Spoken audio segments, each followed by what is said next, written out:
Bruce, what has been your message surrounding the challenge that is this road trip?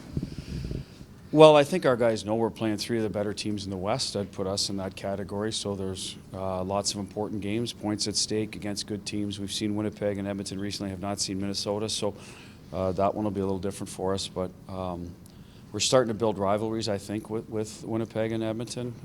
You see them in the playoffs. That's what typically happens. And every game seems to be close checking and spirited games. So we're looking forward to that. We've got quite a few guys from out this way, too. I think they like coming this way to play. So it's good for them as well to play in front of some friends and family.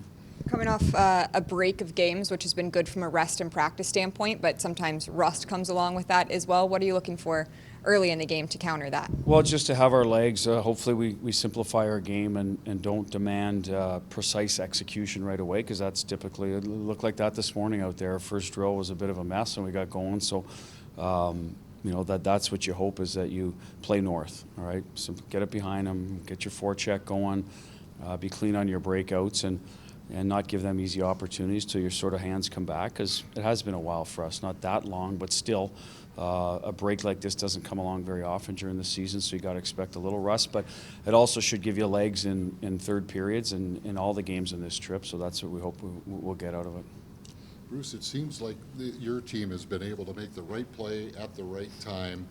In the last couple of years against Winnipeg, the games have been competitive, but is that kind of how you have seen it as well in those 7 straight regular season wins? Yeah, I don't think there's any kind of blowouts or one-sided games in there. I mean, there, might have been one. I know they beat us at home in game 1 that we weren't very good. I know that they're much better than us in the playoffs a few years ago, and then I think did the same to them in game 5. Other than that, they're pretty close games along the way. We have some veteran guys in the room that I think can play winning hockey at the right time. I'm sure Winnipeg does too. It just happened to go our way, and I think those things even out when two good teams get together. But good on our guys to recognize that you can't have lulls against good teams and get back to your game in a hurry, get a key save and rally around that, or keep penalty kill, whatever the case may be, and it's usually one of those things.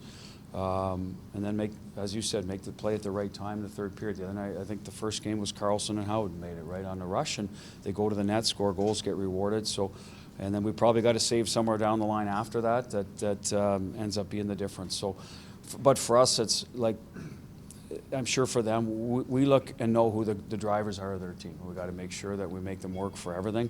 I know they had a nice game against Boston the other night, and they're going to be feeling good about themselves. So that'll be our challenge, to sort of, again, make them go 200 feet and earn every opportunity. And if we can do that, then we typically are in every game. I can remember when you were in Boston, one of the things you had mentioned is you felt that you could take advantage of, the interior in front of the net against the Jets. The way they played back then, has that changed in the games that you've seen since coming to Vegas? I thought you were going to go back to Grand Rapids. Well, for a second there. Are there any guys still playing? Well, listen, they're a good defensive team, so I don't know if that's the case anymore. I'd have to think back then. I know that they had big bodies. They had, I think Trouba was here then, Buffalo. They had a lot of big boys back there. So we just felt that that's where we had to go to score, and we still believe that no matter who we play. And I think our stats, I was reading something about high danger goals. We're one of the better teams at that. So our guys understand that that's ultimately where you got to go. And especially when I think it's been Hellebuck for 8 years. You're not getting a lot of cheap ones on him, so you better get inside and make him, get high quality looks. So I certainly think that's part of our formula, and it's worked for us. So do you describe the start Brett Howden's had for your group and continuing to grow his role here? Well, I think he's got a career high for goals already. He's been playing with Carly a lot. In the past, he's been up and down. Certainly played with Stevenson and Stone here for a year and a half in and out, and then he'd go down and play in a different type of line with Colasar, and they both had good starts. I think that the two, I'll put them together, I think they were our two best players at camp. They looked like they were the freshest coming in, and they had their legs right away. Their hands followed, and for Howie, it's resulted in a lot of looks. And now he hasn't changed his game just because he scored. The goal against Winnipeg's a great example. He knows where he needs to go. He needs to get to the blue paint. He's got a good release. He'll get some goals off the rush and slot plays, but in general, he knows he has to go to the net. And he's a bigger body guy, too, that can get there. He can separate. So I think for him, it's an understanding of what makes him successful and how to score, and it's worked out for him. And whether those shooting percentages equal out as the year goes on, I think we knew there was more to Howie's game. And I mean, he was a first-round pick. There's talent there. It's just sometimes you got to get comfortable in your surroundings. And it looks like this year some guys left, and guys like him and Kolasar look around and say, hey, I can take a little more responsibility on here, both in the room and on the ice, and he's done that. So you got 7 guys going to 4 nations. What do you think it'll mean for Mark Stone? I mean, he's a big game player. What will it mean for him to get that chance to play in a best-on-best? Well, I think for him, he's going to really relish that opportunity. I mean, he's fought through some tough injuries here over the last few years, and for him, that's been the big question mark. And it was even this summer when we talked about names. Is he going to be available? And he's just coming back into the lineup, a different type of injury, a soft tissue one that happens to a lot of guys. But I think he's going to be excited. He's going to be a big part of that team. Like, he can play. One of Mark's best attributes for us is he plays with Eichel and Stevenson a lot over the years, 2 guys that are fast through the middle of the ice. He's great at getting the puck off the walls, where it's a breakout or neutral zone, into their hands in the right spots.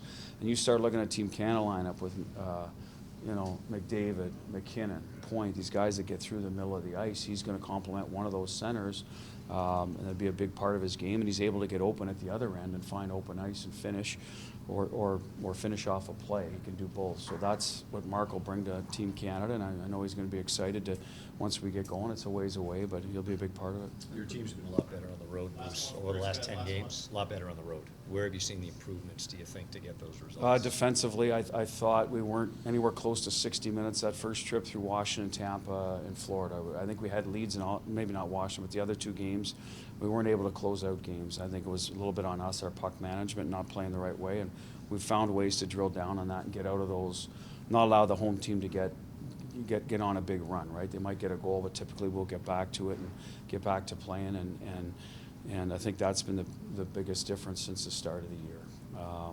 And then I think our goaltending has been better. It was than at the start, and that was probably a product of us in front of the goaltenders. So now we're better in front of the goalie, and the goalie's more comfortable and gets those timely saves for us, because typically that's what separates a win and a loss on the road. There've been a lot of close games, and we've been able to do that. Bruce, I apologize. I need to ask about Zach Whitecloud. You mentioned on Tuesday that he was trending towards the weekend. How did things come to? Yeah, he's in tonight. He'll be. I mean, we'll call him a game time decision because he hasn't played, but he's passed all the tests we needed him to get back up to speed in practice, and so he's good to go, and we're happy to have him in. It's good timing for him. I know he really enjoys playing here.